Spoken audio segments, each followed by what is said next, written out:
you could use Ezekiel for like, Elias. No, you know? can't, because Ezekiel and Elias are two different people. Well, that's what they say. It's two different people.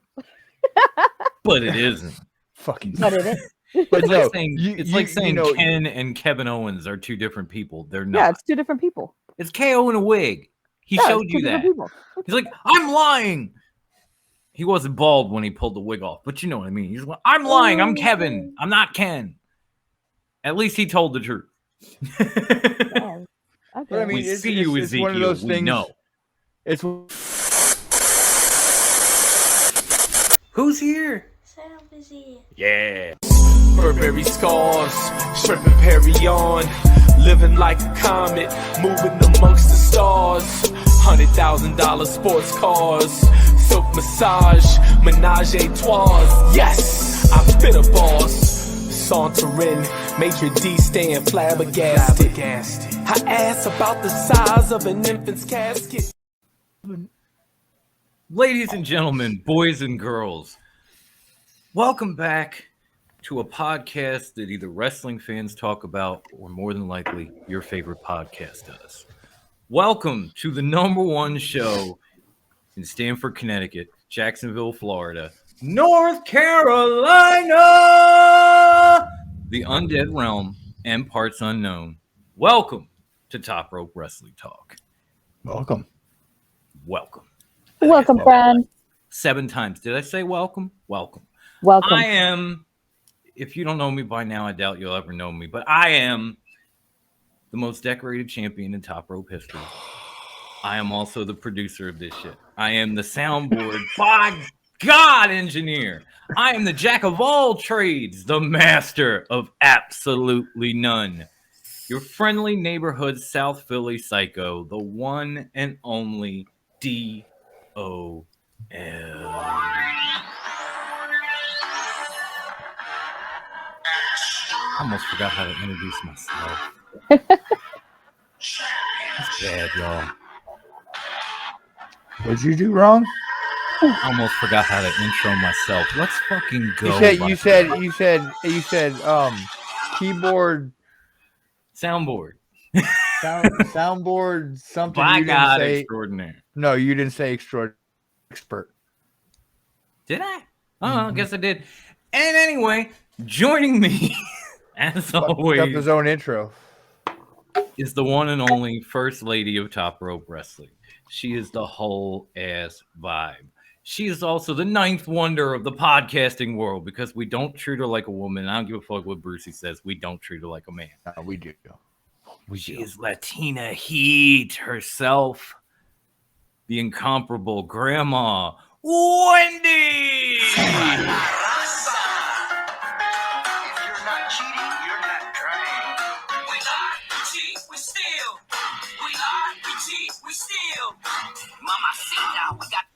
Oh, Mama, so good. So good.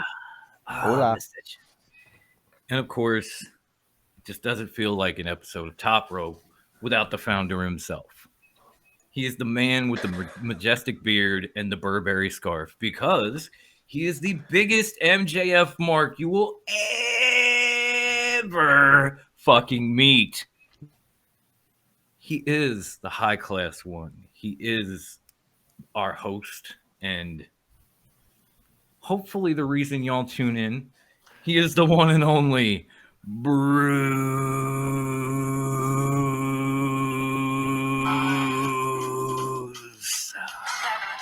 I don't know. I feel like I'm public enemy #1 on this show, so I will listen for me.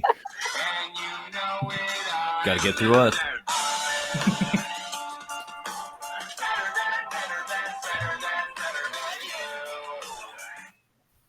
Yes, I am. And he knows it. Yes, I do. See, Welcome to another episode. Holy shit. Like, there it is. Welcome again. Drink. yes, right? So last week's episode for us, because it was an unconventional episode. You know, we did the and stuff like that. So it was kind of an unconventional show for us. And I had a lot of stuff, but I kind of set it to the side to have a little bit of fun and do watch along that we did. The best part of all that whole 2-hour episode was a shoot. We just made it up. Yeah, it was a shoot. There was a couple things on there that I had on the run about, but I guess who cares? Who cares? It just came up and could just check it off the box. In recent news, there possible Lucha Underground reunion in AEW coming in the forms of Willie Mack has announced that he has not with Impact and his contract has expired, leaving him to be a free. Do you think, with the word of Tony saying, yes, I have trio and yes, they are coming soon, do you think we will get a reunion Swerve Strickland and Willie Mack with the addition of Keith Lee to ass trios team? What are your guys' thoughts on this thing? And would it fucking really be that amazing? Because for me, I'm not a huge Willie Mack fan. Dude can go in the ring. I'm not taking anything away from him. I'm just not a fan of him. Would I want to see that reunion? It would be kind of mid for me. It'd be like in John Morrison when you have Miro sitting on the sideline. Pin. But I mean, it could make for a trio. I could definitely tell you that. You know, they can all go, and it would be kind of have the all African American male trios team come together in AEW. I think that would make for a great thing. I just try to go a la New Day with it. I hope they just let them do. Tony's always let the talent do. You know, do your thing. Here's your bullet points. Go. You know. But Wendy, what are your thoughts on this? And Willie Mack would make a great third guy for that team. I think so. Yeah, I think it could definitely work out. And I don't see it becoming like a bootleg New Day at all. I see them being their own thing. Because they bring their own personalities to it. I mean, you see how Swerve is. He just comes in with this bravado and this swagger. Exactly. He's bougie. Yes. And then you have bit. Keith Lee coming in there like just very like cautious with his words, knowing what he wants to say and how he wants to deliver his message, you know, and them two in the ring. I mean, we saw what they did as a tag team. They're fantastic. Throw in Willie Mack. I think it'll be a good pairing, a good teaming. It'll be a good teaming. A good trio. Yeah. Definitely. Yeah, I mean, I love all the guys. I love Keith Lee. I love Swerve. I kind of love Willie Mack. I have some love for him because when you look at him, you don't expect him to be able to do the things that he can do. So he just kind of shocks you. If you've never watched him and you see him come out and he's got the gut and he's kind of pudgy and he's pulling moonsaults and shooting stars and all that, you're like, really? Wow. It's like Keith Lee, but not quite. You know, because Keith does some shit that'll blow you away. Willie's in that area. I don't mind the trio, but the thing about it is, like, when Keith Lee came to AEW, I was so excited. And he was actually, you know, doing pretty well as a singles competitor. When Swerve came in, oh my God, I missed that whole like actual Swerve gimmick. Not the NXT one that they made him change. I mean the Who's House and the moves and the bougie swag and everything else that is Swerve. And he seemed to catch fire as soon as he walked in the door. And then they put them together as a team and they are good together. That finish on Dynamite, like tag team finisher, beautiful. But I feel like these guys are better off as singles competitors. Now you're going to take a guy like Willie Mack, who you could probably say the same for, and you're going to stick him in with two other guys and make them a trio.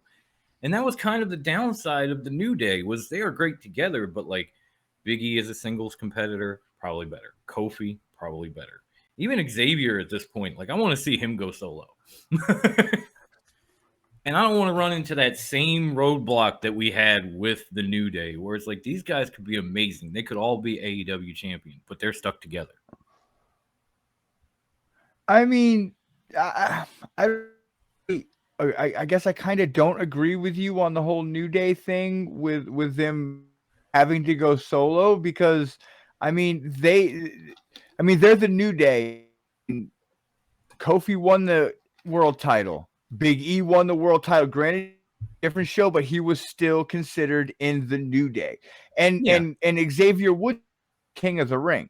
So as far as them not getting a solo push in that trio, I agree with you on that, because they've totally got pushed as tag teams, as a tag team, and as in that trio. And I think it's smart for Tony, because again, like you said, Swerve was on fire. Keith Lee when they came in.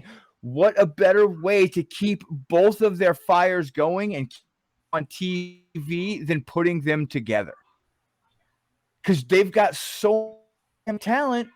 And ROH hasn't started up yet, and there's been no sign or no word of when start ROH. There's just a fuck ton of talent, and if they want to get him on TV, like, for instance, like Swerve, I would love to see him take on Scorpio Sky for the TNT title. But he's too busy running with Keith Lee, and then they're gonna slap Willie Mack with him. So that ain't gonna happen. Then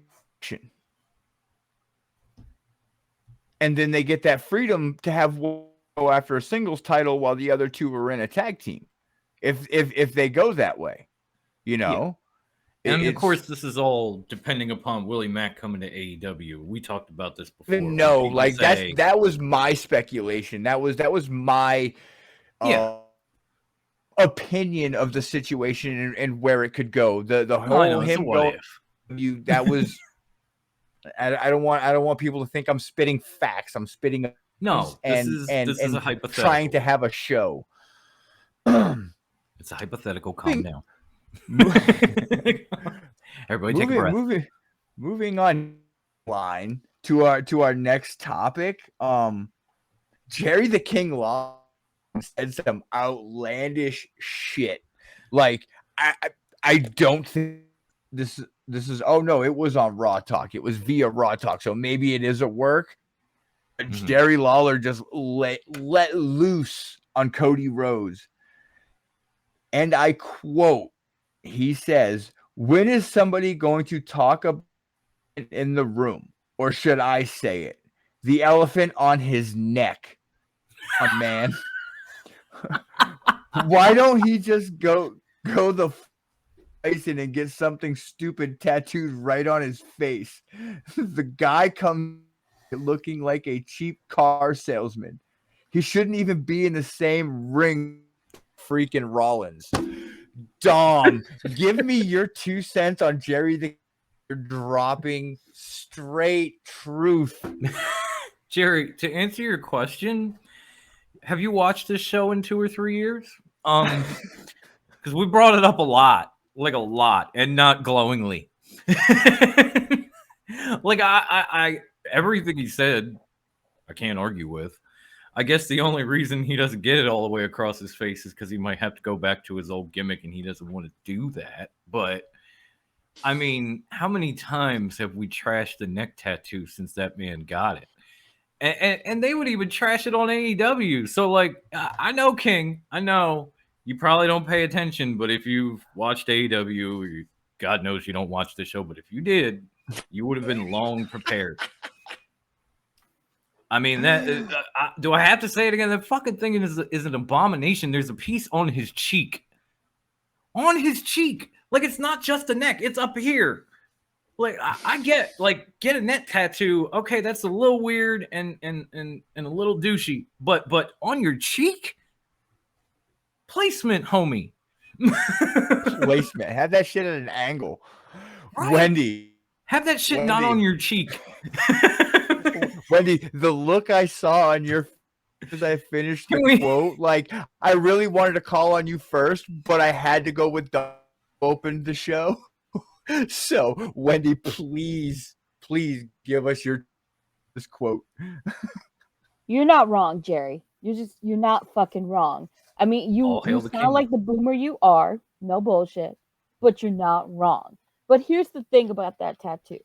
It is a symmetrical piece put in an odd position. If you're gonna get something like in an odd position, like the side of your neck, make it be something that flows with the body. Something symmetrical like that should be put in the center of a body part, like the back of your neck. Or if you want it to be outlandish and crazy, shoulder to shoulder on your back. Somewhere where it'll lay symmetrically. But here, you look like a fucking asshole. Like, yeah. You look like Eddie Kingston dresses, Cody. Oh my god, you look like a fuckboy. Like, yeah, yes. Why would you do that? I pray to everything that exists out in the universe that Brandy makes fun of it every fucking day. Like, so. when there's nobody around, she just like fucking says some crazy shit about it, you know? Like is that where they aim? You know? Anything. 50 it's points a red, at the white, beginning and of blue the night. bullseye. I mean, honestly, why would you? I feel with just hearing what you're saying, Wendy, when you said, I hope Brandy makes fun of it all the time. Here's the thing. Imagine how he feels when he goes to a WWE show and there's legends there like Stone Cold Steve Austin, The Undertaker, Kane. What do you think those guys say to him? Like, dude, what are you, fucking stupid? I want to be. Why would you do? Just going off what you said, I want to be like a fly on the wall. Yes, recording. I want to hear The Undertaker call Cody Rhodes a retard. If you didn't see it yet, Cody did the Broken Skull sessions with Stone Cold. I want to be a fly on the wall, like pre-interview, where they sit down together and Stone Cold's just looking at him funny with like Broken Skull in his hand, like, "Hey kid, the fuck is that bullshit?" Yeah, right. Like, what the fuck did you do? Why? You know what I wonder? What would Dusty have to say about it? Oh, I bet if Dusty was alive, he never would have gotten it. No, he never would have gotten it. And here's the thing: is he never would have. If Dusty was alive, he may have left WWE still, and possibly still started AEW. And if they did that, I guarantee you, he would still be in AEW right now because Dusty would have called him a complete friggin' retard for putting that stipulation in the Jericho match. Yeah. That is one of the main reasons he left the company. He brought that up on Broken Skull. Like he left too much on the table for everybody else and didn't leave anything for himself. Yeah. Mm-hmm. But just consider, because I said placement, homie, right? Like we all know before that tattoo that Cody had Dream over his heart. Yes. Mm-hmm. Why not put the Nightmare logo underneath it? So you got both sides. Because that would have made too much sense. Yeah. Exactly. Stop being logical, Don. Just stop it. And I don't even have a tattoo, but I know placement. Bro. Okay. So you ain't gonna see me with some shit coming up my cheek. That ain't gonna happen. Let's talk about the biggest thing going on in wrestling right now, because by far this is the biggest thing and the hottest topic anywhere in wrestling. It doesn't matter where you're from. Right. Let's talk about Sasha Banks and Naomi walking out on Monday Night Raw. Oh man. I'm happy for them, because we've heard other talents that have left in the women's division that said, look, this shit isn't fair. They're still telling us to dress a certain way. They're telling us to do it this way, and we have to dress like this and act like this and be like this. It's not like everybody thinks. So good for them for going in there and not agreeing with what they were doing with them and why they were going the route they were going and wanting to be fighting tag team champions. That's the way I see it, is they wanted to make those tag team titles more important than the world titles, and they wouldn't let them do it. They stood up for what they believed in and what they thought could get the women's division over with everybody, even more than what it already is, and they got shot down, and they didn't take their ball and went home. They're independent contractors. Yep. They're not WWE employees. They can come and go when they want. You know, good for them. I'm proud of them, you know, and I hope Sasha Banks freaking gets a Star Wars spinoff and quits wrestling, even though she really is a good damn talent. No, she's a good talent in the ring. She's amazing. No, I hope she does go Hollywood. And I hope she's the freaking the best female actress to ever come out of WWE, just like The Rock and Cena has become. That's what I want for Sasha Banks. Naomi, let her be she'll get a job Dwayne anywhere. Johnson, you know. And Naomi actually is an amazing wrestler. She's just not giving up. She really is. Mm-hmm. We've been saying that all along too. Like, give something to Naomi, and when this happened, it was like, okay, this is cool. And then this happens after. I had a whole conversation with Brian from the group. Shout out to my man Brian. We discussed it for a little bit earlier this week, and I told him I hate to do this, but I'm gonna do it. Pulling out the race card. Boom, there it is. Because let's talk about the time Brock Lesnar walked to the back and literally chucked the fucking title in Vince McMahon's face. In his face. Was anything said or done? Nope. Was there a smear campaign? Nope. Was he called unprofessional? No. Not that I know of. No. Nope, all it was Vince going, "You asshole." And that was it. That was the fuck it. That was the fuck it. But then let two black women say, "We've had enough," and they're unprofessional, they're unruly, they're this, they're that. Blah, blah, blah, Let me bring you to another similar situation. Big Swole. Yeah. When she came out, there were a lot of people. Like, a lot of people had her back, but there were also a lot of people like, "How can you be this unprofessional? They gave you a chance." You know. Exactly. I'm not saying I sit on either side. I'm just saying that's how that shit happened. Did it not? and in this situation. I was gonna say Swole had her reasons, and she had she did what she had to do for the right reasons. Agreed. And I'm not saying you didn't say that. I see Sasha, and I see so much flack for that, and Vince McMahon, nothing. He did. I don't know. It for a white dude talking about the race car is difficult. Yeah, I'm not gonna get you because I know what I want to say, and I want to say it with the best intentions. But I don't want to offend. But I don't know how it's gonna come out. Yeah. No, I'm with you. I'm with. That's why I just fucking horrible. Tony Khan caught a lot of flack with the Big Swole thing, and then this happens, and you have not heard a peep about Vince McMahon, not a one. Like Wendy has said. Yep, they came out and called them unprofessional. So I'm not trying to say anything to offend people. I've just said that to back up Wendy's point. Yeah. I mean, yeah, you're not wrong about that either. Like on Tony Khan, like, yeah, a whole lot of stuff was said about him, and it's like, is it because he's of Middle Eastern descent? Is that what that one is? You know? And people were talking shit about Big Swole. Is it because she's a black woman as well? Naomi and Sasha, is it because they're black women? And Vince, not a peep. No, nothing. He's just, trying to run a company. Right. It's because it's what it's always been with WWE, and people have, I guess, and it's pretty sad to say that they've grown accustomed to it. Like, that's what everyone's been conditioned to in WWE. All the fans have been conditioned to that. So they're like, "Oh, it's Sasha Banks and Naomi's fault. They're unprofessional. They're spoiled. They're this. They're that." No. At the same time, if anybody knows Twitter, it's Brucey, because he's, constantly bringing stuff to the show from Twitter. And it's like, all right, wrestling Twitter, time to tee off on Vince McMahon. Yep. It really is. It really is. Yes. I never thought I'd see the day that Twitter shut up. Never. Shout out to Twitter, by the way. I'm sorry, I haven't even got my turn yet, and I keep jumping in. But you guys are making great points, so I'm trying to not yet. I was ready to move on to the next segment. Because go for it, Dom. I mean, we've done that before. Where like there are times where my opinion gets rolled over entirely, and I'm just like, okay, cool, let's just. Oh, whoops. Well, that's what I mean. Speak up. We're not professionals. Speak up.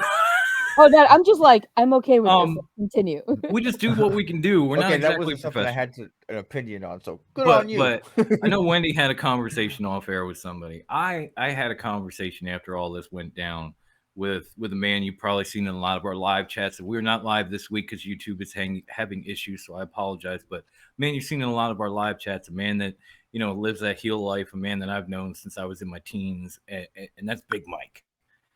And Big Mike and I both said the same thing as this progressed through the week. Like, okay, so Jeff Hardy walks out, gone. Tony Storm walks out, gone. Other people walk out, gone. Naomi and Sasha walk out, suspended? Because hang on. What if this whole thing is somehow a fucking work?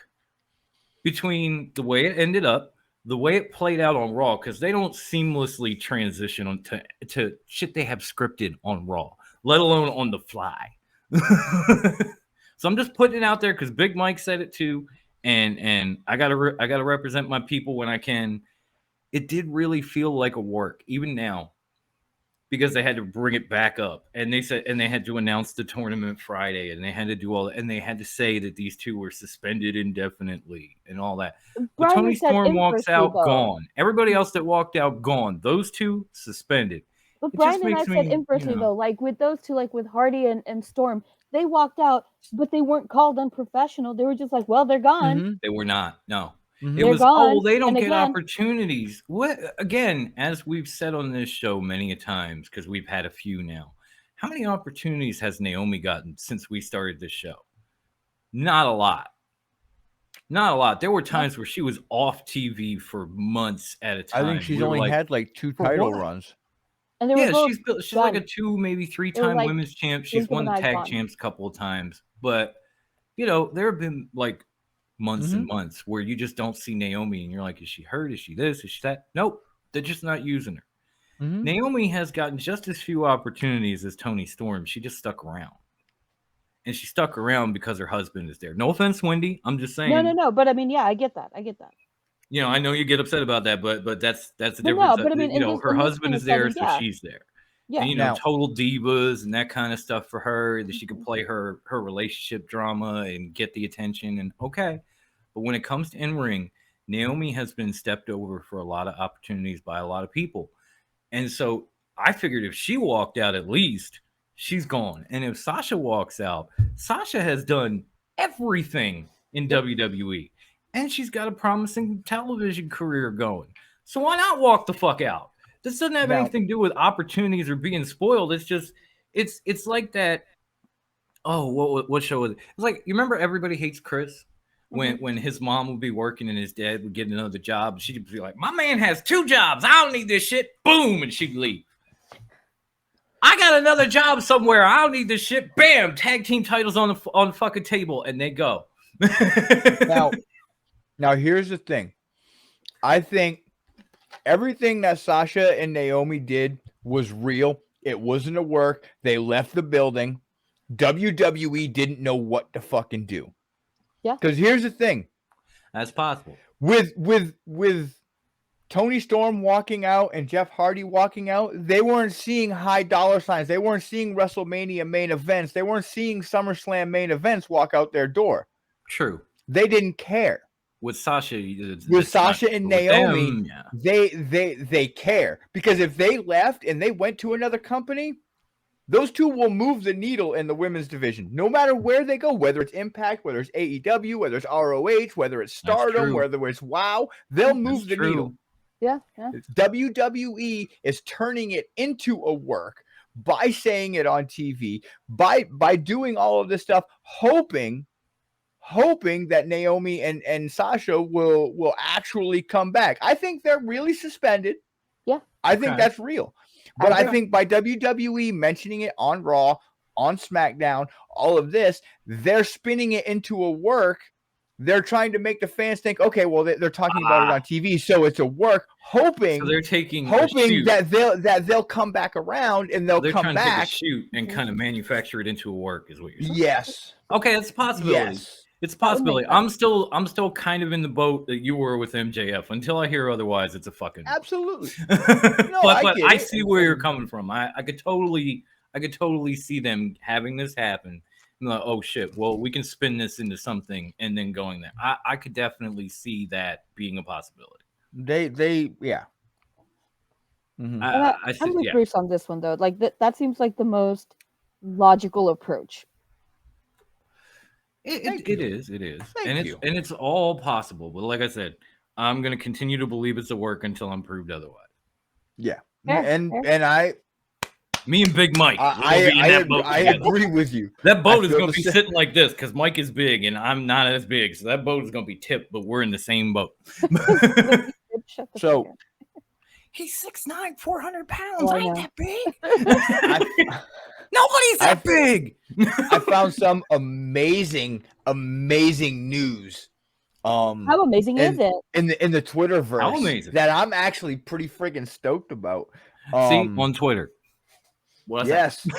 So go for it, Bruce. So Pro Wrestling Scenes reports that Impact is set to bring back TNA for one night with the 6-sided ring pay-per-view. They're gonna have a full-blown TNA pay-per-view. Now I don't know, but is this Slammiversary? Because I know it's coming. Or is this just another pay-per-view? Now, listen to this. Tying into the TNA pay-per-view that they are talking about. This is all along the same thread. It's Pro Wrestling Scenes again. That is also breaking the news that Kurt Angle and Samoa Joe are in Impact's plans for the TNA one night only show. Ooh. If Samoa Joe is at that show, that shows that AEW and Impact are still working together on some level, just not a major impactful level like they were with Kenny Omega. Yeah. I mean, I thought Deanna showing up on Dynamite proved that. Even W. Morrissey. I'm sorry, I almost called him his other name. I don't want to do that. That other name that shall be unmentioned. That other name we shall forget from now on, along with his sniveling little rat-faced tag team partner. Ex tag team partner. How you doing? Ew. So actually, no, this is cool though. This is very pretty cool. awesome though. If they're bringing back Kurt Angle and they're bringing back Samoa Joe, just think who else they can get from. They can get Christopher Daniels back. They'll get maybe Kazarian will do the show. You know, we could get. Is Kurt going to maybe reach out to Nick Aldis? Is Kurt going to be participating as a wrestler or something more like in a suit, so to speak? Like I was not told kind of thing. Like I don't know if that's out there, but I can't. Or I know like he said he wanted to wrestle again. Sort of like backstage thing. Maybe said he wants to have another match, and I'm a little more okay with that than say like the news that Ric Flair is going to have another match. Like Ric Flair, hell no. Kurt Angle, okay, maybe. Who with? You know, somebody that's going to protect him, but who with? Ric Flair? Fuck no. This would be a good place for him to have a final match like that, though. What if they're bringing Kurt Angle back to do a one-night main event Mafia reunion?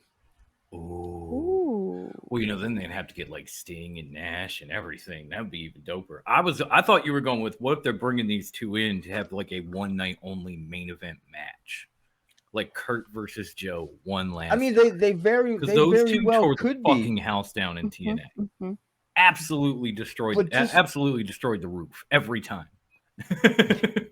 Now, if this pay-per-view, this one show for Impact does better than their Impact pay-per-views, do you think they should think about making the swap back to being TNA with the 6-sided ring? Or do you think they're going to stay this? Or do you think they should stay the same route as Impact with the 4 sides? Oh, that's tough. Because I'd like to see it. I would. I'd really love to see it. But from everything that I've heard, because you've heard people who have fought in TNA in that ring get interviewed about it and say, like, it is by far the hardest thing to work. Yeah. Like a ring has 4 sides for a fucking reason, and you're trained in it. Then you get into a 6-sided ring. The ropes are different. The turnbuckles are different. And you're trying to pull the same moves. And a lot of people end up getting hurt because they don't know how to handle it. So I want it. I would love to see them just go back to TNA if nothing else, because that was the heyday, and then Dixie Carter killed it. So to resurrect that would be awesome. But I don't know if they should go back to the 6 sides. I'd love to see it because I love that ring, especially when they put the cage on it. That shit looked ridiculous. Like lockdown in a 6-sided ring. Oh, I'm here for this. I mean, like, I didn't get to enjoy because I said earlier, there was a falling out between me and wrestling for a while, so I didn't really get to enjoy the TNA 6-sided ring as much as y'all. Okay. But I have seen. In educational terms, she took a sabbatical.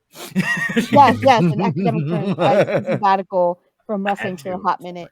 But I have seen snippets here and there of it, and I would love to see it return for the experience of it, especially for those of us who didn't get a chance to relish in it like y'all. So that would be kind of fun. Yeah. Okay. I'd love to see it. I just and TNA came before the 6-sided ring, so even if they went back and we're TNA from now on, I'd be like, okay, cool. I've actually kind of gotten back into Impact. I haven't been able to say that because we just haven't talked about it. But like once Josh Alexander took the title back from Moose, I'm like, okay, I'm here. You're not pulling that WWE bullshit anymore. Okay, I'm here. I'm back. Oh, you're fighting the Stone Pitbull? I'm here. You're fighting Ishii for the title? Oh, fuck yes. Tune in. Yeah. So there's actually, I'm kind of upset. I'm going off. I'm derailing. So put this in there, Dom. Derail number 19. Derail number 1. Show. I'm actually kind of upset with Tony Khan right now. Are you upsetty spaghetti? Yeah, I am. Because he had a Josh Woods and Wheeler Yuta rematch, and it was on fucking Dark for the pure title. That's insulting. That's very insulting. That match should have been on Dynamite or Rampage. Yeah. That match should have been on Dynamite. I know we've talked about the other side, but this match should have been the main event of one of the network shows. Mm-hmm. Especially after, no offense, because I love AEW, but I have my own bones to pick with it this week. After what I just watched on TV this week, I would have much rather had that match as a main event than say maybe a busted up Jeff Hardy getting 6 minutes against Adam Cole. Oh yeah. After the most horrible fucking promo from Serena Deeb ever. Worse than Jericho Cruz Baker? It was on that level. Have you seen No, I haven't watched Rampage yet. It was like she came. No, this was on Dynamite. This was on Dynamite right before the main event, and it took all the 6 minutes of the show. And she came out, and she was supposed to be upset because they did the videos where they were talking about the match, and Tony and Dustin and everybody had said Thunder Rose is going to win this hands down. So she was supposed to come out because she felt disrespected. But everything she said to not only Tony but to Dustin Rhodes, it felt like she was reading it poorly off a cue card. Because, like, what? Oh, so like Thunder Rose is your what girl? She said itself, excluding the tonality and the delivery of it. Like, if you just read what she wrote, it would have been great. Because she brought up, like, all the time she was in WWE and all the shit they put her through, and how, like, she had to put herself through hell for them, and she got nothing out of them. And then she came here, and she's getting nothing out of them here. And why the fuck would they treat her with respect? Would have been amazing. But the delivery was like, I shaved my head. For what? What did I do that for? It was like, oh, please stop. Please stop. And by the time she's done, there is 6 minutes of the show left. I counted. I actually went back on the DVR, got to the main event. There are 6 minutes for Adam Cole versus Jeff Hardy. Yep. I would have rather you could have either skipped all that, or here's the thing: if Jeff Hardy is going to fight Darby Allin in a match like that, stretch this Owen Hart tournament out that you've been dragging that you announced in January, so maybe he has some recovery time to tear the house down with Adam Cole and have the match they deserve. Yeah. But you could have canceled all of that, the promo and the match, and put Wheeler Yuta and Josh Woods, the Goods Woods, in that main event spot. Yep. And tear the house down instead of sticking it on YouTube. Like, I honestly didn't know. I didn't watch, so I'm going to have to go back and check it out. But I'm sure the match was amazing because I saw it at Final Battle, and it was fucking amazing. Tony needs to get rid of Johnny Dumbass and just sign Josh Woods. Josh Woods is a billion times better than that aging, I I gotta be honest. I'm a little more okay with Johnny Elite as the Joker than I damn sure was with Maki Ito as the Joker. No way. Yes, Maki Ito is awesome. She was awesome during the pandemic for AEW. She was fucking huge. That was a good match. Everyone loved her. I was pleasantly surprised by it. Okay, so I'm on my own. That's fine. I've never really been into Maki Ito. If I want to watch somebody go screech karaoke, I'll go to my bar. I don't need to see it coming down a ramp. It's her gimmick. I just don't. It's her gimmick. It's her thing. It's annoying. Exactly. She's a heel. Yeah, but that doesn't even feel heel. That's like 2 steps above Rio, who we call a heel. I can live with I can live without both. Maki Ito is 10 times better than Rio. Okay, sorry, Wendy. For something like this, though, they should have gone with people who would have garnered just a little more excitement. Again, you have Miro just sitting there waiting. You have Miro, right? And if you're going to use Johnny, why not try to get Taya? Right? Would have made sense. I'd have marked out for Taya. I got Maki Ito instead. Fuck that. I would have lost my mind for Taya. And so I feel Bruce when he says, like, I was amped for Miro or this person, that person. I got Johnny. Fuck. That was because that's how I felt with Maki Ito. The name was just so like forced too, like Johnny Elite. I was like, what? Well, every time he goes someplace, he's Johnny Impact, he's Johnny Nitro. You know, the only place he had Johnny Mundo.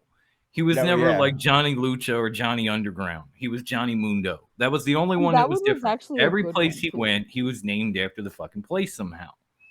So, but it was just, it was like, I get how Bruce feels because I was looking for 4 or 5 women to come out as the Joker and challenge Britt Baker, and none of them were Maki Ito. So Brucey was looking for 4 or 5 men. Johnny Elite comes out, he's mad. I get it. Because I felt the same way about the women. Now, at least Tony didn't make it a big deal, like, oh, this is going to be the biggest thing in wrestling, or it's huge, or whatever else. So at least he took my advice and shut the fuck up about it. But it sucked, exactly. You thought it sucked for one reason. I thought it sucked for another reason. So we're both on at least 50% suck. It was just an overall disappointing.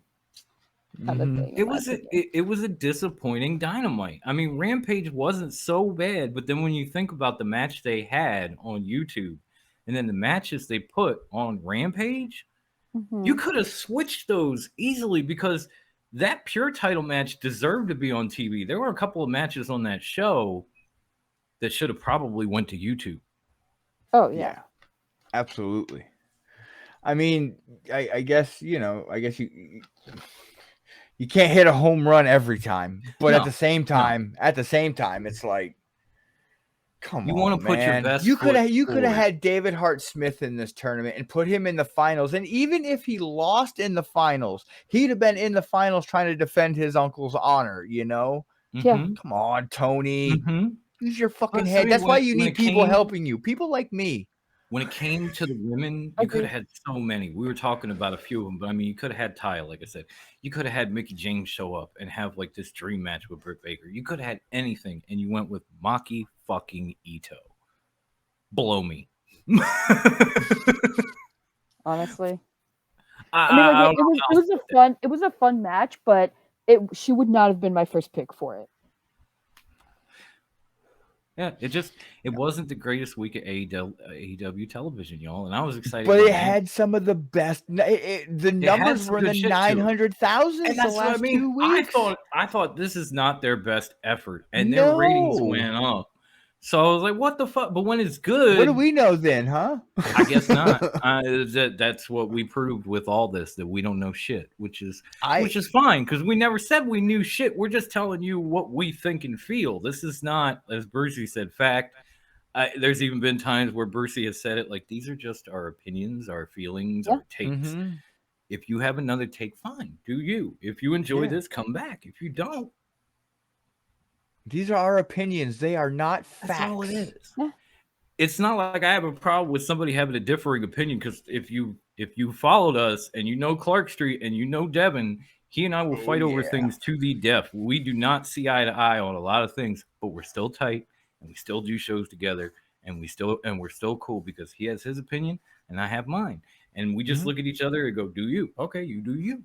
I mean, there'll be a lot of ball busting.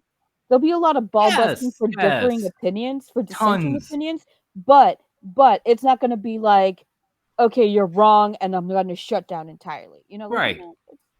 Right. Like even if we fight over something, at the end of it, we're laughing about it. Or just how the fuck did we get here?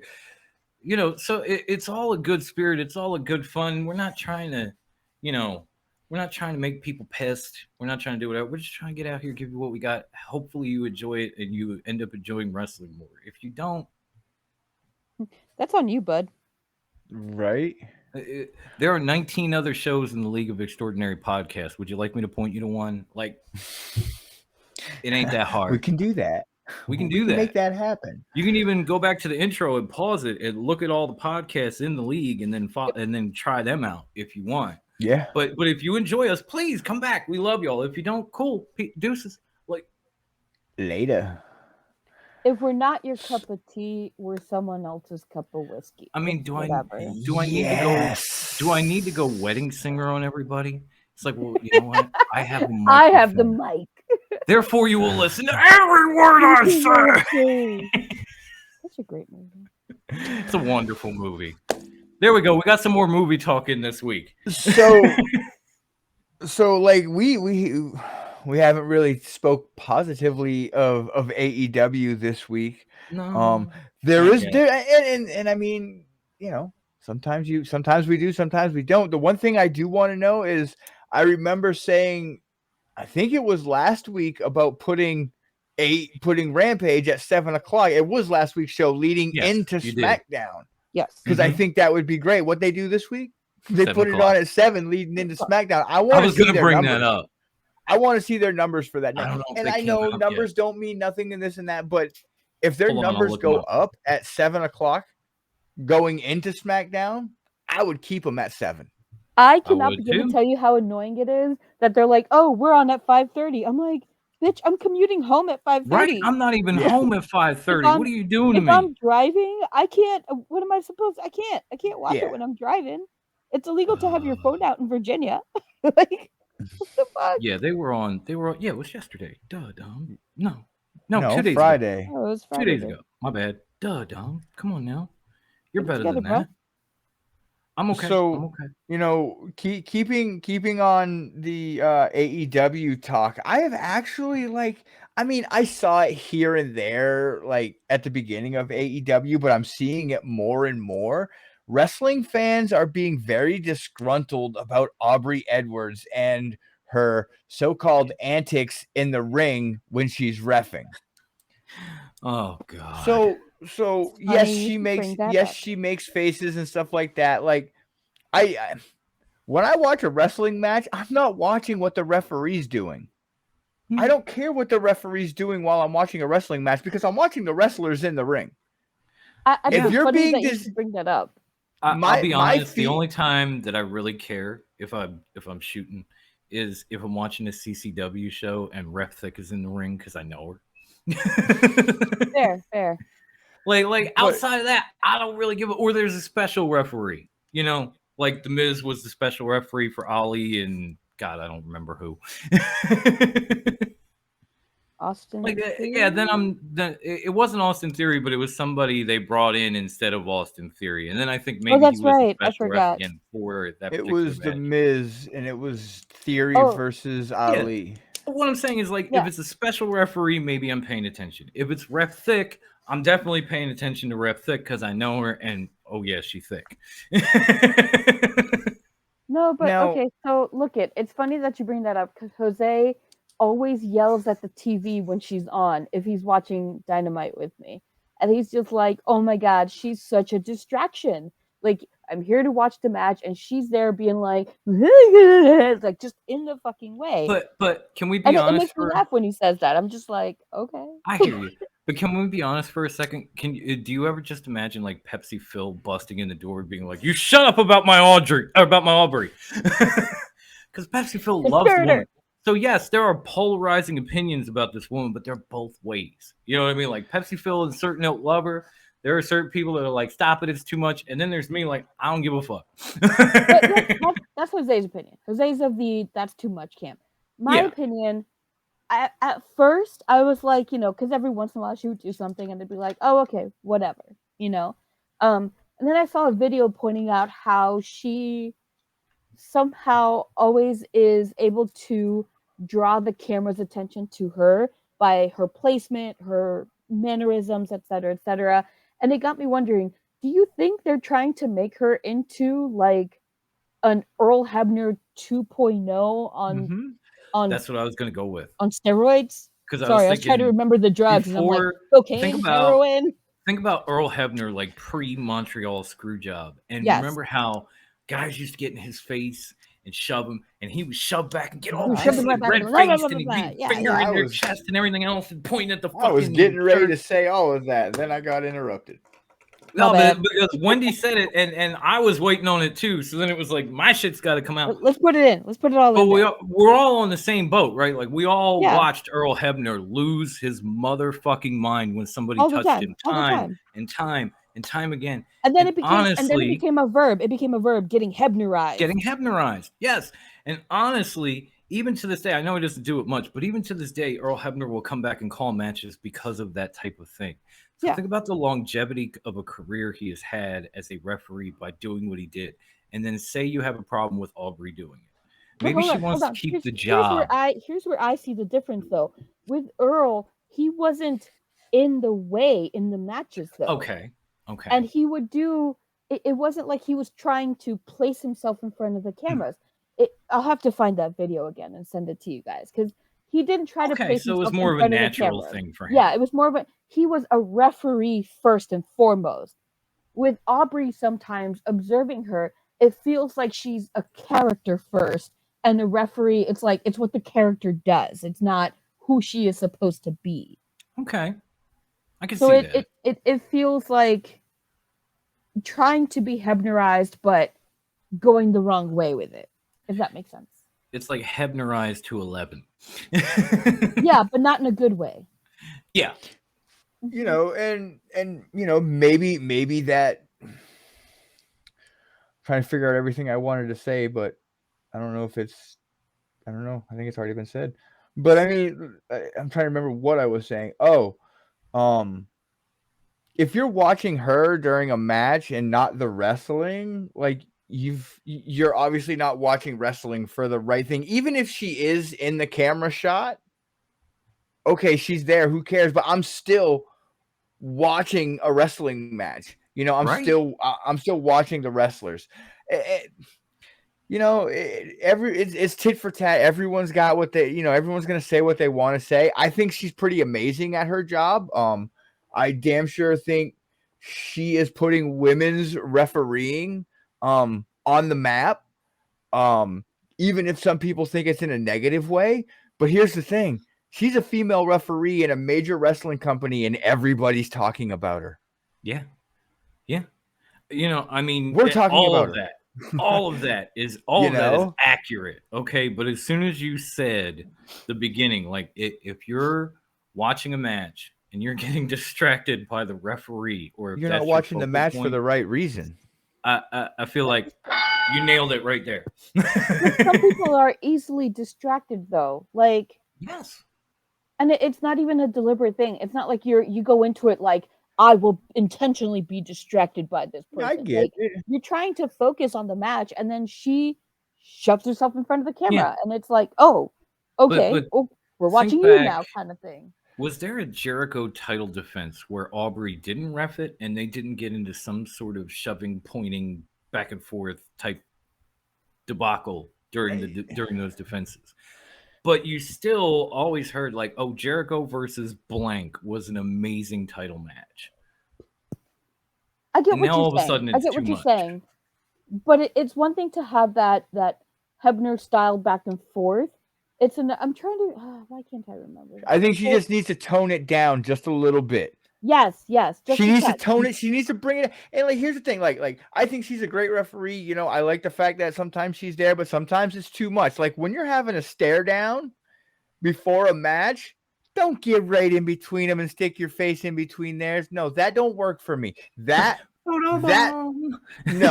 No, Aubrey, no. Let them have a stare down before their match. I think it was Thunder Rosa and Britt Baker were having a stare off when they wrestled for the title, and there's Aubrey right in between them like this. Yeah, at the beginning of the match, I'm like, I think it was that match where like at one point Thunder goes in for the pin, and then Aubrey somehow manages to like leap over them when she didn't have to, and it's like the camera's here, and then Aubrey's like right in there, and it's like, well, we want to see the pin, we don't want to see you. Okay, we're looking at you now. I mean, I'm still in the boat of like, Aubrey, just do what you do, because I don't really give a fuck. I mean, I am too, but I'm also saying there are times where it's like, okay, it's too much. Yeah, and it's there are certain moments and certain times. I love her refereeing style. I like what she does in the ring, but there are moments, but it's not like when the action's really going on. Like I said, like at the beginning of the match, when you're having that initial stare down by two friggin' juggernauts in the women's division in AEW. Like if she's doing it after Matt Hardy hits a side effect and she's leaping over somebody to make the count, they're kicking out. Nobody's ever lost to a side effect in 20 years. You know it. So what are you complaining about? I can understand if it was the end of a match, but nobody's ever lost to a side effect. And if they have, it hasn't been for a couple of decades. So they're kicking out. Just let her do the leap. Let her make it a little more dramatic. Whatever the fuck. Like, the talent should not have to work around you, the referee. You should be working around them. Yeah. And I feel like they have to work around her quite a bit sometimes. God, now I want to get now I want to get like an expert on. I want to get like Ref Thick to show up and just give us her take on this whole situation. You just want Ref Thick to show up in general. Oh yeah, she's a cool person. I'm just gonna call you out on this. She's a cool person, but that's not why you want her out here. That's not why you want her out here. That I could be like, yo, come on the show. We're talking about Aubrey. 97. We need some educated like a input. Terrible pay-per-view. Derail 97. So since we've all given our points of view on the whole Aubrey Edwards thing, let's go. I'm going back to the Twitterverse because I spend a lot of time on there when I have some free time. I'm scrolling through. So from one of the groups that we really follow, and we take interest to what they say because it's actually pretty interesting. So from Irish Wrestling Entertainment on Twitter, I love those guys. They follow them. They put up Build the Forbidden Faction. And they put parameters on it. We're gonna use their parameters, which is pretty much because it was great. You get one from AEW, one from WWE, one from New Japan, and one from Impact. Okay, it can be female, male, mixed, non-binary, etc., etc., etc. So you can basically pick anybody to be in your faction. Okay. So, Dom, you want to start? Oh, sure. And thank you, Irish Wrestling. Obviously, we had to use this because this was good. So I did go with an all-male faction, and I've always loved like that anti-American, Bret Hart's old clique, the Un-Americans, that sort of thing. So I tried to mix up 4 wrestlers from different promotions with, that are not from the United States. And so, of course, number one, it's very unpatriotic of you. I know. But here goes. Number one from New Japan, and I know he's been other places lately, but he's obviously made his name in New Japan. I'm going to go with New Zealand's own Switchblade, Jay White. Okay. Right off the rip. Okay. And then joining him from WWE, the ring general himself. You can call him Gunther. You can call him Walter, but you're still not going to want to take one of his chops. Damn. Now, joining him from Impact Wrestling is a proud Canadian who we know can go heel, holding a world title right now, the walking weapon, Josh Alexander. We're going to round it out. We're going to come in. I left All Elite for last because I love this man. I miss this man. I want him back, and I think this would be the perfect group to do it. We need Miro. Imagine the world-beating, no pun intended, faction that would be between the Switchblade, the ring general, the walking weapon, and the Redeemer. That would be amazing. That'd be like they take over elite, everything like, that isn't WWE 10.0. That'd be awesome. Yeah. Wendy's thinking hard. Wendy's thinking hard over there. So maybe it looks like I'm just like I'll go next.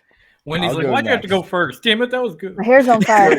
So just like Dom, I'm gonna start off with New Japan. And I'm going with ZSJ. I'm going with Zack Sabre Jr.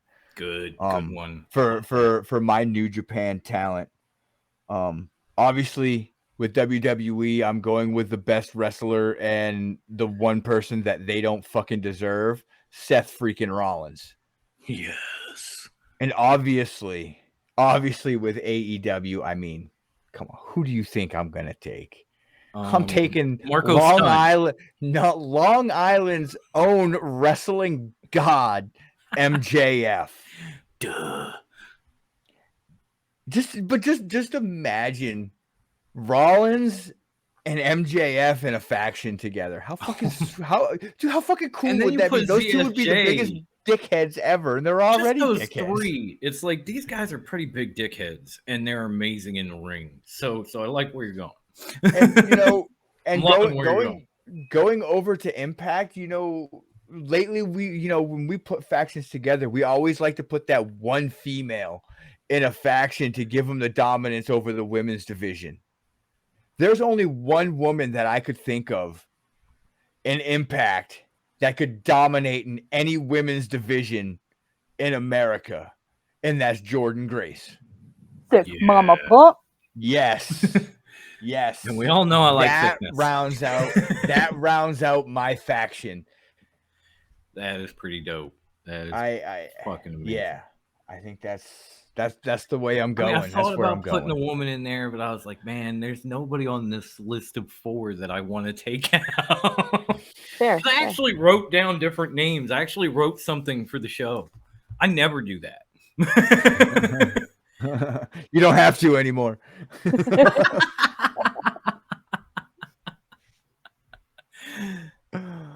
Okay, yeah, I think I have my 4. Okay. I went the opposite route, me being me. I went all ladies. Fuck yeah. Cool. Hell yeah. We're going to go, you and I, we must be connected tonight, Brucey, because I, too, went with Hassett, Jordan Grace. Strength, come on. Like, she can take on anybody, man, woman, child, non-binary, robot. She'll fuck anybody up. That's the muscle you want on your all-women faction. Exactly. And then that's the muscle you want on a woman. You got to have a submission specialist, Shayna Baszler. Ooh. Wafu in the house. Oh, yes. Grandma. I knew she was going to go with Wafu, which said all women. Let's take it over to Japan. Get a little strong style coming in here with some of the Pirate Princess Kairi, because outside of WWE, that bitch will end you. Amazing. Okay. And then I'm on the fence with the last one. I'm torn. Is that AEW? Yes. Part of me wants to go wild card and throw in Thunder Rosa. Because she can get a little crazy. She can do some wild stuff. But part of me wants to go with Britt Baker because she's gotten better on the mic. She is a wild card. I'm thinking about... She can do a good regular clean match, or she can do something hardcore, and she will bleed for the cause. Oh, yeah. So I'm going to go with Britt. I'm thinking about the women that you have in it. They're all like big and bad and muscular. And then I'm thinking... Kairi's not muscular. No. Kairi's a high flyer. Kairi's a high flyer. But I'm thinking like Shayna, Jordan, Jade. Jade would be good, but she's green. Yeah. She's literally. And you still literally. Yeah. Even the hair. Literally and figuratively, yeah. I do love me some Jade, Which is why I'm partial to going with Britt, because Britt can be vicious and mean, and I like that. And she's proved herself. Yes. Like the AEW representative came down between Miro and Jade, and Jade is from here, so I couldn't do that with what I was saying. Fair. Okay. Yeah, that's my faction there. Hell yeah. Right. I think those are some pretty damn good factions. Yeah, we did good. I thought so. Yeah. I love them. Hell yeah. Say word. Hell yeah. I'm feeling good about it. Good. I'm glad you feel Gold good star. about it. That was Death Triangle of the Week. Glad you feel good about it. We all feel good. Everybody, glad you feel good about that. Everybody, they're all on the survey. We're good. So we're gonna move on to something new. That I wanted to do this week, and I brought it to you on short notice, and I feel like an asshole, but it's kind of a new segment that the name's kind of in a working motion, but right now I'm calling it Fixing the Narrative. This is where the Death Triangle, the three of us, will we get creative. We get creative. We fix a broken / unexplained gimmick change. And we kind of rewrite the narrative, and we rewrite wrestling in a way that we think or we want. Throwing on my thinking cap real quick. It should have gone. That made it more explainable, or just even a better storyline for us, the fans. So I'm gonna kick this off, and I'm actually gonna use the one that I gave you guys for an example, because that's the one that's what made me think of this new segment. Okay, I knew I shouldn't have done that one, so I'm glad I didn't. Yeah. So the narrative that I want to fix is the Undertaker's change from the dead man to the American badass. So if it was a little drastic. It was, because if you remember, he was the dead man, and then he disappears, and he comes back riding a Harley on a bike. You're like, what? Although I gotta say, when he came out to Kid Rock, I was all in. Yeah, I was like, what the hell just happened here? Like, what the fuck happened to the Undertaker? He cut his hair. Like, no, the motorcycle gang doesn't wrestle here no more, Taker. What are you doing? So for me to make this storyline where it could have come together, they could have made it come together. They could have made it a huge storyline, or they could have just, left it a small story, but gave the fans something to be like, okay, I get it now. Yeah. So, if you think about it, right around that time, it was the Ministry of Darkness had ended, and he was just kind of like the dead man, just kind of roaming around. He could have, the WWE could have easily given him a casket match, and it could have been against Kane again, or it could have been against somebody else. But in this sense, he loses somehow, like he loses his dead man powers or whatnot, and when he returns, like I don't know, it sounded a lot better in my head, but. I think I see where you're going. Give me a fucking reason. Like, let's say Kane throws him in a casket, and he becomes human. He becomes human. And there's some kind of ritual, like because Paul wasn't really with the Undertaker at this point either. No, so imagine Paul back with Kane. They fuck the Undertaker over. They bury him. They have the Druids come out, perform some ritual, and the powers of the dead man are removed. Yeah, and then when he finally makes his comeback, he makes his comeback as a man and not a dead man. Yeah, that shit would have made so much more fucking sense, right? And I mean that's where he was going. That's where I was going. Like, okay. I mean that is the route I was going. Yeah, right. And just give us a reason to him becoming the dead man. Okay, so a ritual happens. He loses his powers. He becomes human. Okay, what's one of the baddest things a man can be on planet Earth without being the dead man? A badass fucking biker. Yeah, when you think of a badass white dude, you think of a friggin' tatted up biker. I'm sorry. Yeah, I mean, look at how Aces and Eights. I know they just started like a little bit of a mini comeback too, but look at how Aces and Eights started out. Just a bunch of badass bikers. We didn't know who they were, but we thought, oh shit, these guys are menacing. So it makes total sense. I'll be honest, when you said to me, how did Taker become the American badass? My first thought was like, he walked out of Paul's mortuary home one day and they had opened a biker bar across the street. And I'm just picturing dead man Taker in like hat, everything, like tie, slowly walking into the biker bar. And all of a sudden he makes a bunch of buddies and they let him in the clique. So now he's just the American badass. I mean, But your theory actually makes sense because if you think about it, the Dead Man's comeback was based off of Kane burying the Undertaker alive. Mm-hmm. Yeah. You know, therefore killing him and making him the Dead Man. So if he had done it to begin with, it would have made it full circle. I never made the most sense. Yeah, I never cared for the American Badass gimmick. I don't know, because I guess I'm a pretty big storyline guy. Like I love really good stories and really good storylines because you know, and then it comes to an end, and then like all of a sudden, like he's the Undertaker again one day. Like, bro, it's not a fucking switch. You can't just turn this shit off and on when you want. Like, well, no. To be fair, they did bury him alive.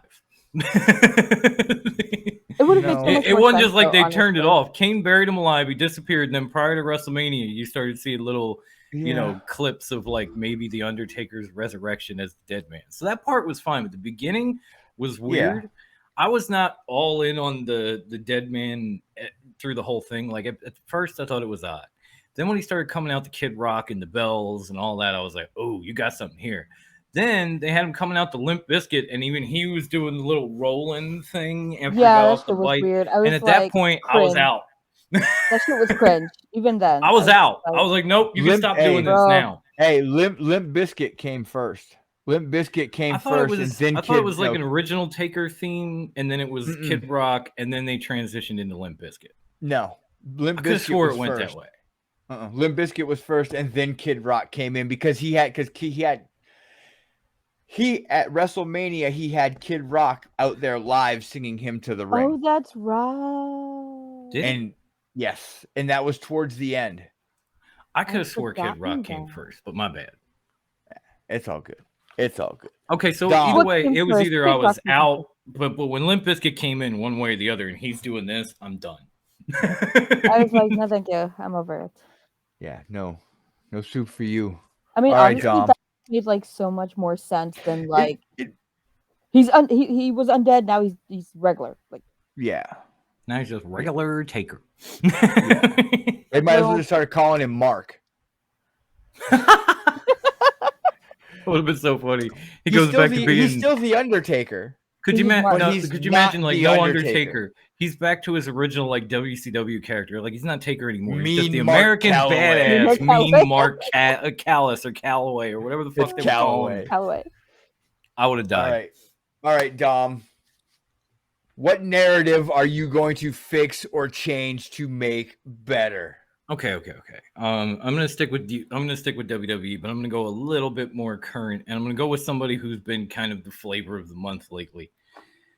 We all know Cody Rhodes. We even joked about his neck tattoo, but ad nauseum. When he came to WWE, obviously he was himself, and then he was dashing, which was like those vignettes and all that was amazing, like just metrosexuality to the finest at a time when it was, you know, at its highest point. Yeah.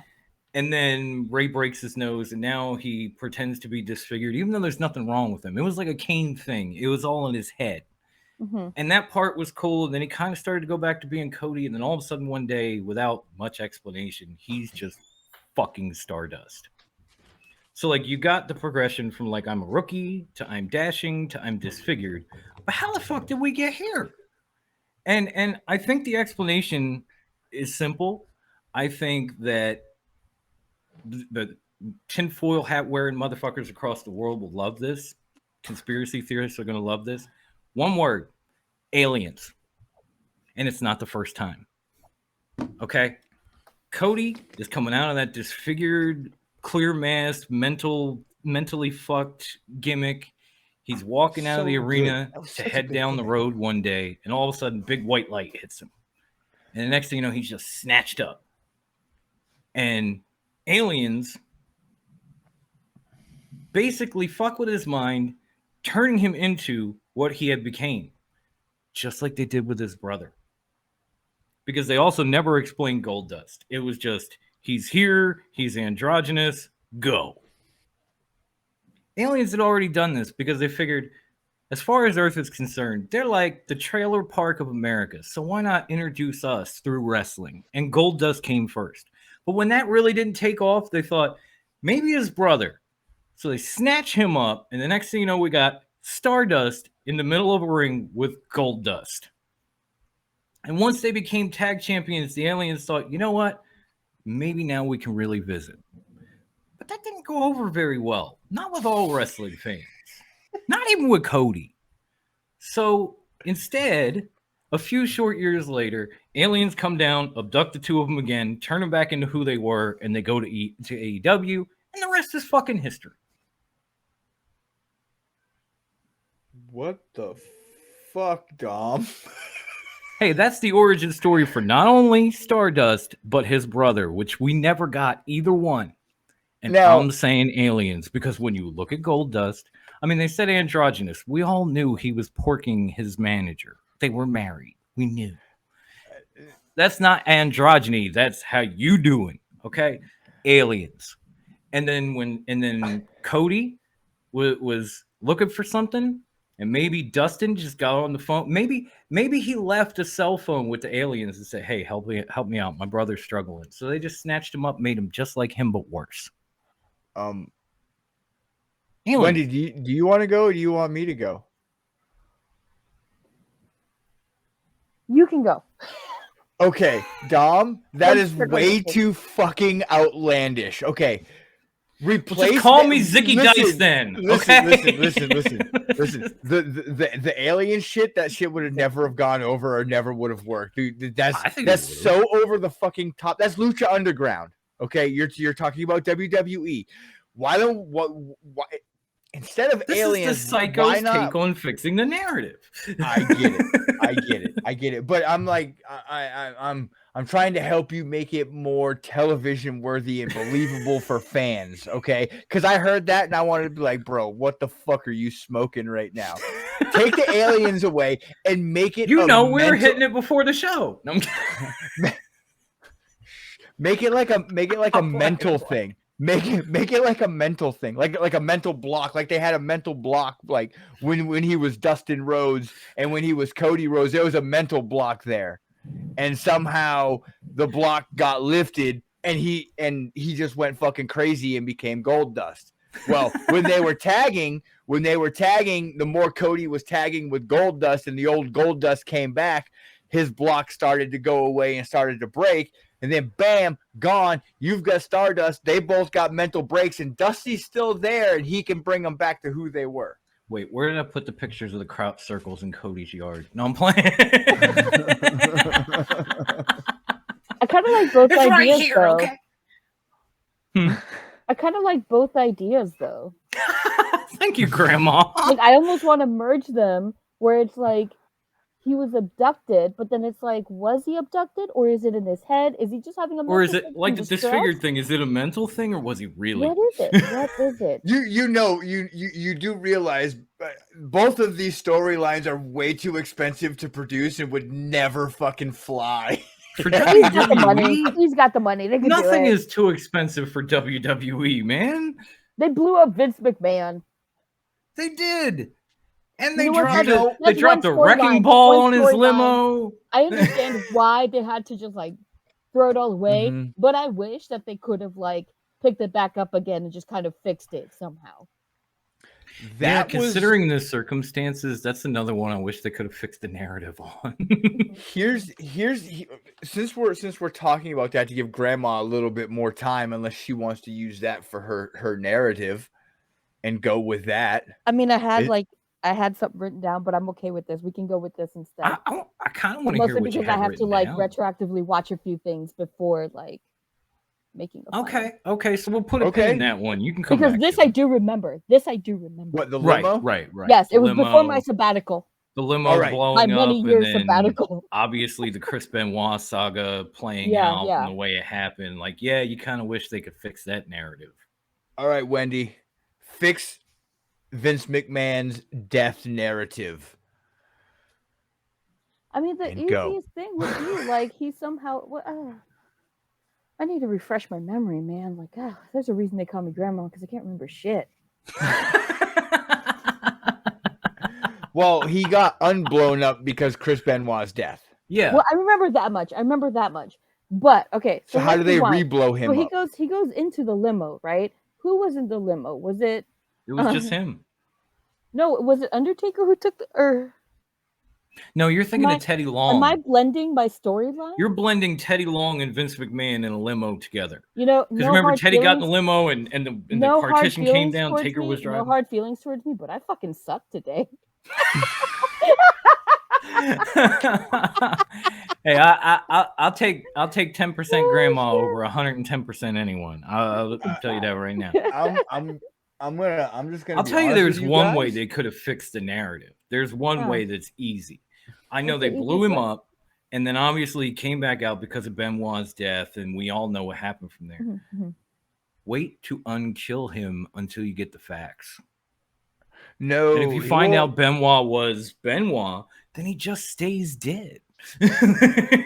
Here's the thing, because I believe he still had. I believe this was the start of Pat Patterson and Briscoe as his stooges. Was right around this time. I believe he had. Time. So here's how Vince McMahon keeps the death storyline going.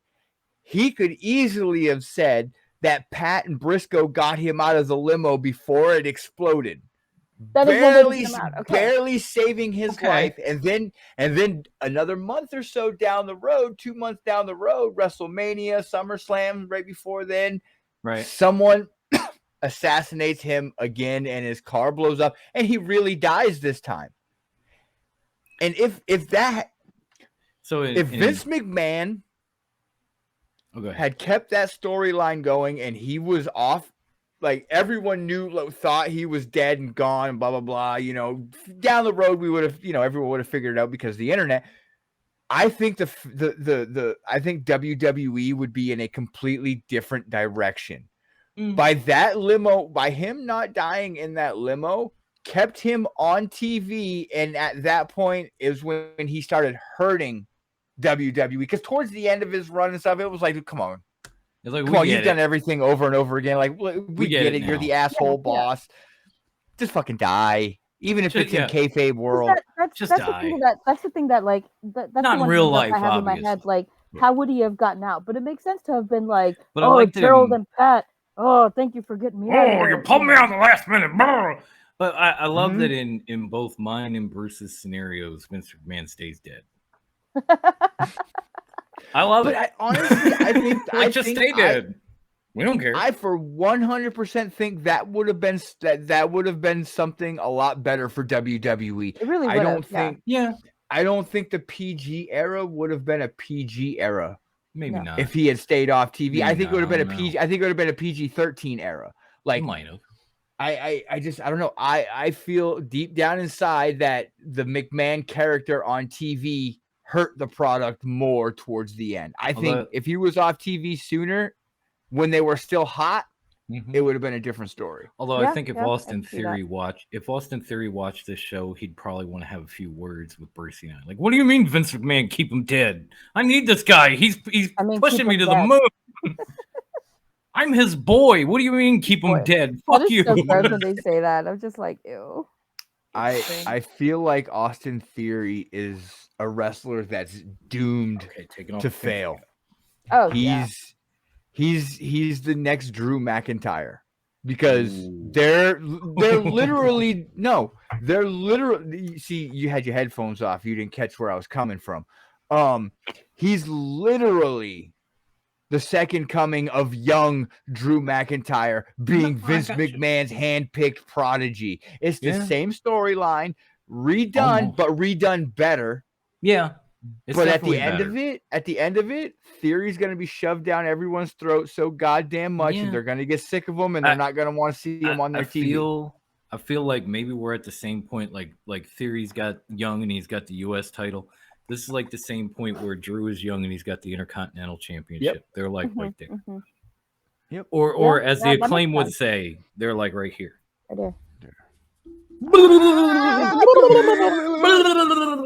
They're like right here. But either way, they are practically parallel with one another. Now, I will agree that this story is better. But unless Theory, because he's not Austin anymore. Yeah. Unless he becomes like a 2-time WWE champ by the end of this run, I feel like he might go the same way that Drew did too. So he's too I said, small. ooh, because I was like, ooh, you're right. He's like, not gonna. oh, He's shit. not gonna sniff that title picture as long as Roman's got both those belts. Get Like, the fuck out of here. I'll be honest, guys. Like, it's hard to remember early Drew because once he disappeared, I practically forgot he ever existed until he popped back up as somebody completely different.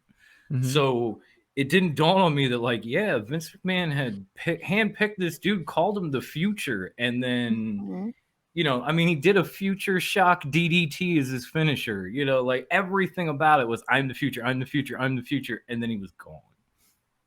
Yep. And you could definitely see how that would happen to Theory as well. Yeah. Because it's happening now, maybe in a better story. And, you know, I will always remember him running like a bitch from Brock Lesnar in an Elimination Chamber. That was hilarious, but that was definitely better than anything young Drew did. But you could see it. So before we wrap the show up, you know, Dom, you wanted to talk about it, and I, you know, we've got a little bit of time before we sign off. Let's talk about we got the the Usos. time, the cameras, the microphones. We'll say whatever we want. Let's talk about the Usos. Juicy Usos. The Juicy Usos becoming unified tag team champions. Did I see this coming? Yes, everyone in America and the world saw this coming and knew this was going to happen. A billion miles away. I even, as far as as predicted, a Roman interference before SmackDown even aired, and guess who won the titles for him? Roman with his interference. But that was the question. We all saw it coming. Did any of us see it happening on SmackDown leading into Backlash? No, that much no. When is Backlash? No, it's Hell in a Cell. No, I mean, it's Hell in a Cell's next. They just had WrestleMania Backlash. Yeah, next month. But when they originally, because we talked about it a little bit. They turned it into a 6-man. They had the unification match at Backlash, and then they turned it into a 6-man, and they put Drew in it and Roman. And I'll be honest, like, yeah, I've been kind of skimming through SmackDown because I've been short on time, but has Drew even started anything with Roman since that pay-per-view? No. Not really. So that was completely useless. They did not put that in there to start anything with Drew and Roman, because even now they're saying maybe we'll get that. Like, Drew and Roman are on the poster for the show in Wales, so maybe then. But they did not pick it up after that. No. I don't think they did that to basically start that feud so they could have that show. I think they did it because Fox asked them to do it because they wanted it on their network. Yeah. And this is, and I say that to say, again, we talked about women's wrestling, 2 matches on Dynamite, that sort of thing. And my theory has always been the network. If Fox can get WWE to take a pay-per-view match and change it so that they can get a big moment on their network, you don't think TNT's telling Tony what to do? Get the fuck out of here. But here's the thing: is Tony's had those matches long before Fox had this match. Tony's had titles change hands on TV multiple times with pay-per-view a unification match on it that has an outcome. Because even when we first heard it was happening on Fox, we all said, "Oh, it's going to be, they'll throw it out. It'll be like a disqualification or something, and they'll have it at like Hell in a Cell." But when it actually had a finish and a definitive winner, even though the outcome was we already knew, it was like, wait, then why didn't they do this at Backlash? You know why not? Because Fox is the new shiny, and Fox gets what they want. Even think back to last year's Hell in a Cell. Fox got a Hell in a Cell match on national television going into the pay-per-view, and then USA complained, and they decided, okay, we'll give you one too. We'll just make Bobby fight twice in a cell. Fox asked, WWE provides. But for some reason, people still point at Tony Khan, even though his fucking shows outside of network have at least 2 women's matches on every fucking one of them. But Fox says WWE does, but with Tony, it's different. Bullshit. I mean, the outcome is fine. We knew the Usos were going to win. I'm glad the Bloodline has all the belts. I saw. They don't have all the belts. Well, all the main belts. You know, they don't have all the belts. They got tag titles. I mean, I guess they could go for the Intercontinental Championship if they wanted it. You know, maybe they got what maybe they get Sasha and Naomi to come back and win the tag team titles and join the Bloodline. Who knows? What's coming next is Little Oos is coming for the United States and the Intercontinental title. Little Oos is gonna get brought up from NXT because he's on 2.0 now, isn't he? He's on 2.0, and that is legit Jimmy and Jay's little brother. Yeah, I didn't think about that. Yes, you're right. And he's already mentioned the Bloodline on 2.0. Mm-hmm. So they're only two men's titles shorts from holding all of it. Yeah. And who's the only Uso left for men? Solo Sika. Yeah, Lil Us. And don't forget, the Rock's daughter still has been training for like a good 3 or 4 years for a now. while. Yeah, she's still at the PC. She's not exactly ready for 2.0 yet, so we can't really. But here's the thing: we don't know that. This is true. We don't know how ready she really is. This may be one of those things where she's not even going to go to NXT. Yeah, she's going to go like, we don't know. straight to the main roster. Okay, maybe they're training it just her for, depends like, on where she's at already. now. Is she at like Rocky Maivia level, or is she at the Rock level? If she's at the Rock level, just send her straight to the main roster. But if she's Rocky Maivia at the moment, then she's got to go to 2.0. Wendy? I was going to say not necessarily. I mean, like, even if she is at Rocky Maivia level, as he called it, like, if you know, sometimes it's not about what you know, it's about who you know. And she just happens to know one of the biggest names in the industry. So, well, yeah. I mean, she happens to be one of the biggest families in wrestling history, or in one of the biggest families in wrestling history. I apologize. So that helps. Understatement. That's like a dynasty. That's not even a family at this point. I'm just saying it's a bloodline, obviously, because they're sitting there with all them fucking belts. And I saw a picture of what supposedly the unified tag titles look like, and I really Devin's hope gonna love these. I really hope that ain't it. There it is. Yeah, there you go. WWE Men's Unified Tag Team Titles, according to DDT Lounge on Twitter. Okay, here's my thought. It's fucking ugly. It is. Here's an opportunity. Here's an opportunity that WWE has to improve their tag team titles that nobody has liked for multiple years. And you give us the same design with a black belt with a red and blue trim. It's awful. I mean, what the fuck? It's fucking awful. I'm really hoping change one of the you change one of the most prestigious titles in your company to look like a basketball. Yeah, and honestly, before anybody flips out or before these guys hear that we used it and we're talking trash, I'm not saying DDT Lounge is wrong. Like, they might have gotten some inside scoop and whatever. But that is fucking. This is our opinions. I hope, beyond hope, that is not what we are going to get when those two titles get traded in. I mean, to be fair, at least give us something that looks like a WWE Tag Team Championship before they changed them to like the big nickel and the big penny. To be fair, though, they have been giving us some pretty ugly titles for a while now. Yeah. All in order to be able to simplify them and I just want to be like, dear WWE, we know what your logo looks like. Stop slapping it all over your championships. Love, Psycho. Like, oh, it's a huge WWE logo with a black strap. Oh, the other one is a huge WWE logo with a blue strap. It's just Wendy nailed it. Yes, you nailed it. It's an easy design to turn into replica belts or toy belts for kids. Well, with all of that being said and all of our opinions that we have spewed this episode and that we have gotten out and the stuff that we've talked about, I think it's about time to wrap this shit show up because, we're not professionals and we usually have a shit show every week. So with that being said, when did anybody ever say we were professional? with that being said, there are 2 places on Facebook you can find us with the same name. 2 places, 1 name, and that name is Top Rope Wrestling Talk. You can go on to our group. You can go on there, shoot the shit with us, post stuff about wrestling, get on our threads, get in our forums. Just have fun. Enjoy yourselves. And then you can also find us at Top Rope Wrestling Talk, our page, where is all podcast related stuff, business type stuff, business type. I mean, we're really not great business people, but we like to play. It's for podcast.